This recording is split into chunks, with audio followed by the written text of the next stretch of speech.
আমার মতো খোড়া মেয়ের সঙ্গে সংসার করতে চাও না, তাই নিজের স্বার্থ লুটে নিয়ে পালিয়ে গেছো, তাই না?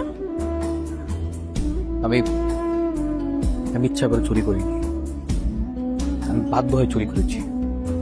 কেন করছো? আমার মা বেশ কয়েক মাস যাবত অসুস্থ। আমি সবাইকে মিথ্যে বলেছিলাম যে আমার কেউ নেই। আমার মা আর ছোট একটা ভাই আছে। আমার মার চিকিৎসার জন্য অনেক টাকা প্রয়োজন। তাই বলে তুই তোর মায়ের জন্য চুরি করবি? মায়ের চুরি করতে চাই নাই, আমি তো মরতে চাইছিলাম। তার জন্য গাড়ি নিচে লাফও দিছিলাম, কিন্তু মরি নাই।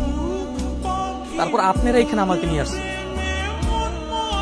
এখানে আসার পর ভেবেছিলাম হয়তো সবকিছু ভুলে যাব, সবকিছু ভুলে হয়তো ঠিক হয়ে যাব।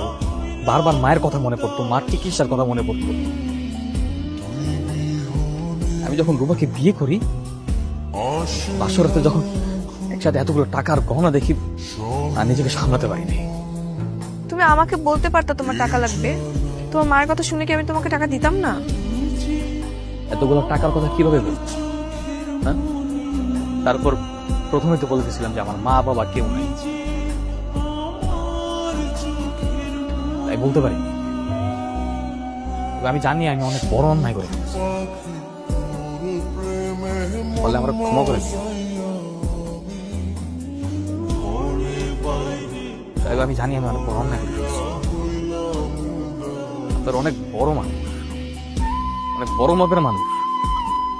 আমার মধ্যে এরকম রাস্তা একটা ছেলেকে নিজের বাসায় এনে আশ্রয় দিয়েছেন, কোনো কিছু না জেনে না শুনে। আমি আপনাদের মুখ রাখতে পারিনি। বিশ্বাস করেন সাহেব, আমার মনে এখন আর কোনো আফসোস নাই। আমি দুনিয়ার সবথেকে সুখী মানুষ, কারণ আমি আমার মা চিকিৎসা করতে পেরেছি। আমার মা এখন সুস্থ। আপনি আবার যেই শাস্তি দিবেন আমি তাই মাথা পেতে দিব, আমার কোনো আফসোস নেই। সাহেব, তাহলে কি ওরে পুলিশে ধরাই দেবো?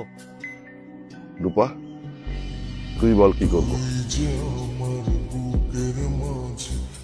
বাবা, আমি ওকে মাফ করে দিতে চাই। ওর যেহেতু নিজে থেকে অনুশোচনা হয়েছে, তুমি ওকে মাফ করে দাও। তুই ঠিকই বলেছিস, আমি তোর মুখে এই কথাই শুনতে চাইছি।